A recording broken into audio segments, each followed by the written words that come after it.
Welcome back to the Entrepreneur of the Year Awards. For tonight, we are recognising men and women who have identified opportunities and taken risks to create jobs all over this island.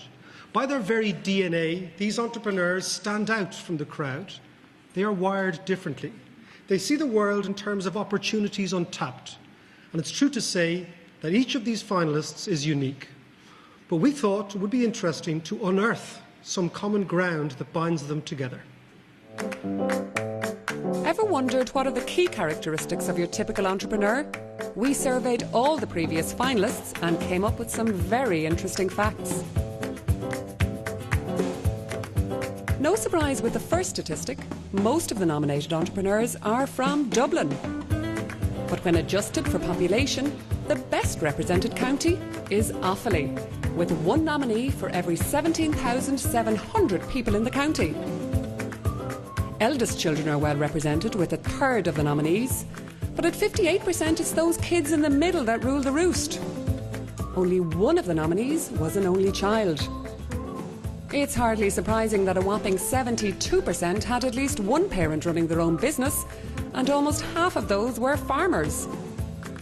What's the best age to start your very first business? The average age for our previous nominees was just 27. And where do they get the money to start their businesses? Well, 44% dip into their personal savings to bankroll the business. And when they're finally up and running, there's no rest for this hard-working bunch. They get out of bed at 6:49 and put in an average of 59 hours a week. It's no wonder 28% drink over 7 cups of coffee a day, and it's doubtful that the 26% who play the guitar or the 9.3% that play the tin whistle have any time to practice. In fact, considering all the hard work, the final statistic is the least surprising of all. 79% of the previous Ernst & Young Entrepreneur of the Year nominees describe themselves as grey or bald. Cautionary tale there on the perils of entrepreneurship.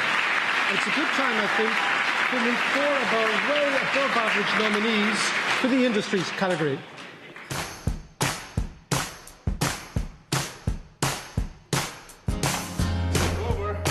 Liam Queely is a dog lover, and dogs from all over love his dog food. So much so that his company Irish Dog Food has taken on an extra 30 employees in the last 12 months alone. We would hope to increase again in similar figures this year and be taking on more people this year in times that are bad. I'd be obviously delighted to win. It'd be a massive honour and an achievement, but not just for myself, for the whole team. What we've done here is not just me, it's my whole team have developed the business with me, and we have hopefully plenty of good times ahead. I mean, things are looking bright for the future. Philip Morrow was made redundant in 1988 and it ignited his entrepreneurial spirit. His chilled food business, PRM Group, now employ over 200 people and recently celebrated their 21st anniversary. In terms of the Entrepreneur of the Year, it's the satisfaction of being nominated. It's the recognition of what's been achieved. As a business, we work on a 5-year strategic plan.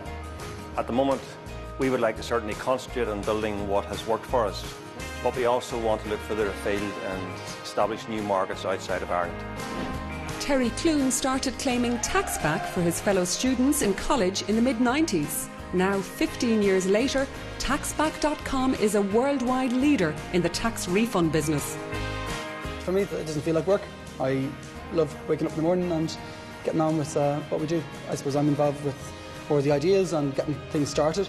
In our group, we have about 8 different business units. A lot of them are connected one way or another, like our visa business is connected to the tax, because a guy who goes abroad to work is entitled to a tax refund at the end of it. I enjoy getting the business started, getting it off the ground. I see constantly there's opportunities, no matter, I know we're in the throes of recession at the moment, but I see angles right now. Tourism in Ireland may be down, but Cathal O'Connell's paddy wagon tours are bucking the trend. His no-nonsense approach and distinctive brand identity saw 90,000 tourists enjoy the paddy wagon experience last year. From my own point of view, I suppose it is truly entrepreneurial. We started from nothing 11 years ago, and we have put a national brand in place. There's no doubt about it. It's a world-famous company in the backpacker circuit, and well-renowned all over the world. Most of the young travellers come in here jump on one of those colourful green buses because they know we sparkle, they enjoy the stories, and we add entertainment to an already very entertaining country. I wouldn't be in it unless I thought I was a deserving winner.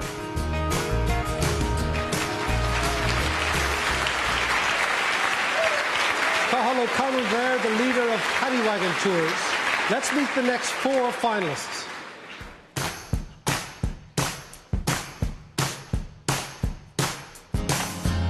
Paul Fitzpatrick was born into one of the great dynasties of the Irish hotel business, but decided to strike out on his own and bring something new to the market. In a difficult time for the industry, the success of his boutique hotels, the Morgan and the Beacon, is a tribute to his passion and vision. I just love doing what I'm doing. I don't see anything amazing with it. It's hotels with a different slant on it. It's something I've known all my life. I love it. I'm passionate about it.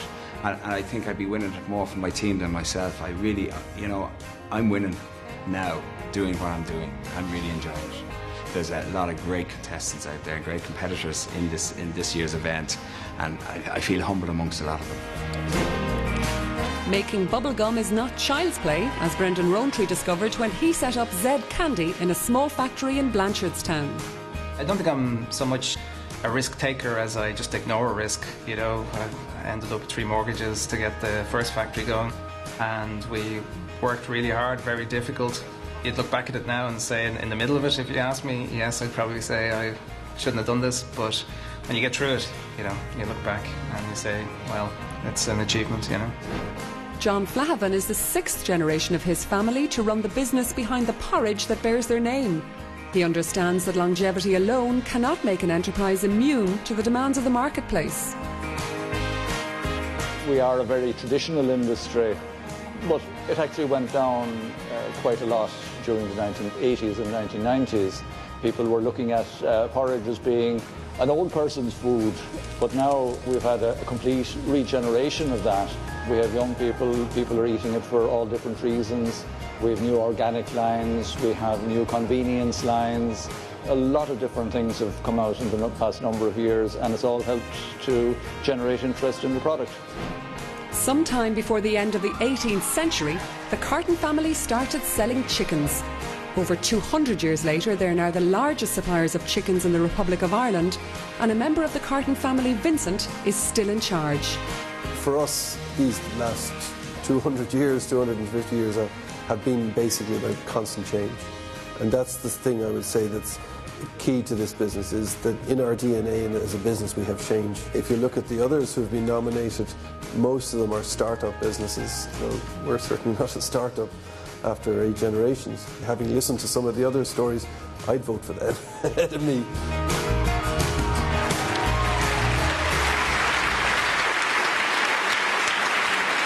Now to announce the winner of the Industry Award, please welcome to the stage MAEVE Donovan of the Irish Times and Steve Carson of RTE.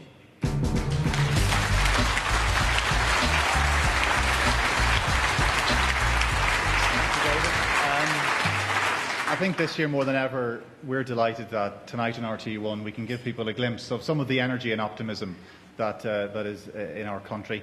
In this category, the calibre of tonight's finalists is a tribute to the ingenuity and imagination of Irish industry. And for us in the Irish Times, it's a pleasure to be associated with this tremendous event.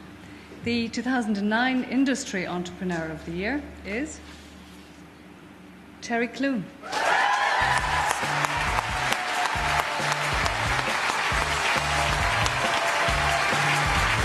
In these taxing times, Terry CLUNE's story of success provides a perfect antidote. Taxback.com has grown from a student idea to a global leader. Proof positive that a simple idea in the right hands can become a phenomenal business.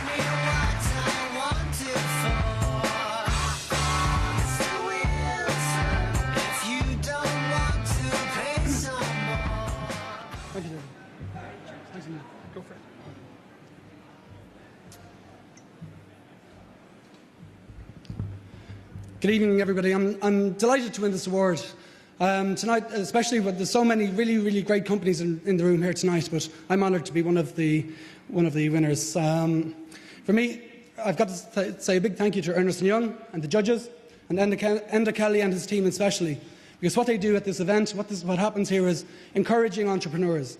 getting Irish business people to do better, and events like this inspire me and inspire, I would say, everybody in the room, for all of us to do better. I would like to say a big thanks to our team, my mum, who's inspired me since I was a child, my wife, who inspires me every day.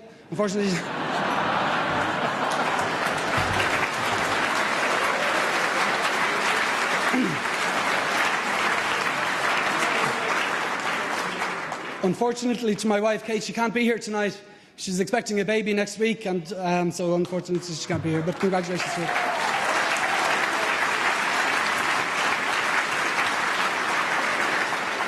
I'd like to thank our customers who have given us their business for many, many years.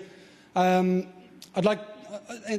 most importantly, I'd like to thank our team, our directors who have been with me and with the company, many of them for many, many years.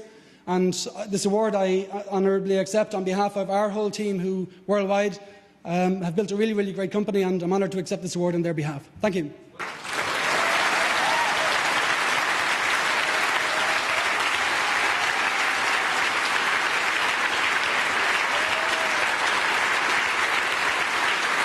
Our next nominee for the Special Award category celebrated his 40th birthday during this week, but he has already secured himself a place among the all-time greats of Irish sport, and he has left his Arab, American and European competitors trailing in his wake. The second of this year's Special Award nominees is Aidan O'Brien, one of the greatest racehorse trainers in the history of the sport.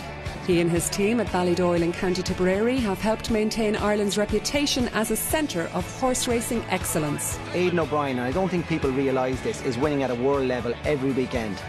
He's winning in France, he's winning in England, and then he's winning in the Breeders' Cup at the World Championships. So to do it consistently and so well every year, we've got to put him down as one of the greatest sports people this country's ever produced. When he tells me to do something, and he asks me to do something in a race, you can't question the guy, because he's been there before, he's done it.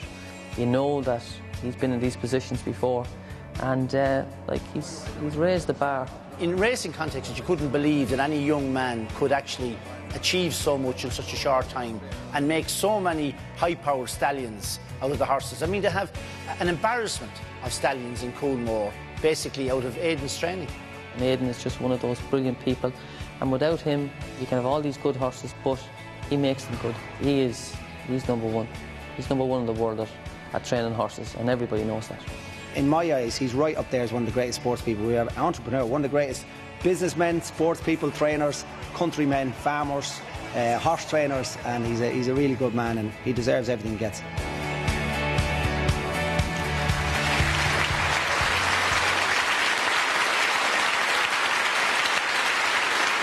Aidan O'Brien there, truly an entrepreneurial thoroughbred. Now join us after the break, when we're going to be meeting the third and final nominee of this year's Special Award, and we're also going to be revealing which one of tonight's finalists has the pedigree to scoop the overall award.